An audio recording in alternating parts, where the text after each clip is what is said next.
कटक जिला कटक सदर ब्लॉक अंतर्गत आयतपुर ठारे विभिन्न स्वयं सहायक गोष्ठीर मिलित बैठक। आयतपुर ठारे स्थानीय विभिन्न महिला स्वयं सहायक गोष्ठी मानक नहीं एक स्वावलंबी बैठक अनुष्ठित होती। यही अवसर में भुवनेश्वर स्थित राज्य सरकार मान्यता प्राप्त संस्था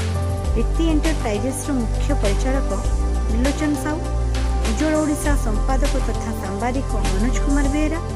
सह परिचालक सविता साहू और जनसंपर्क अधिकारी सौदामिनी राउत प्रमुख यह स्वावलंबी बैठक में अतिथि भाव जोग देइथिले। यह स्वावलंबी बैठक में उपस्थित विभिन्न स्वयं सहायक गोष्ठीर सदस्य मानकु यह संस्थार मुख्य परिचालक श्री साहू कहिथिले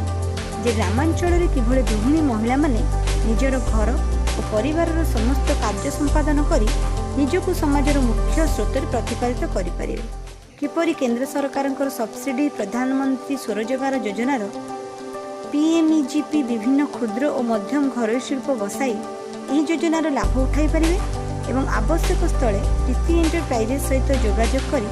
खदी एवं ग्रामोद्योग बोर्ड केवीआईसी, जिला शिल्पोद्योग केंद्र डीआईसी और समस्त सरकारी बैंक गुड़िक सहयोग ऋण नहीं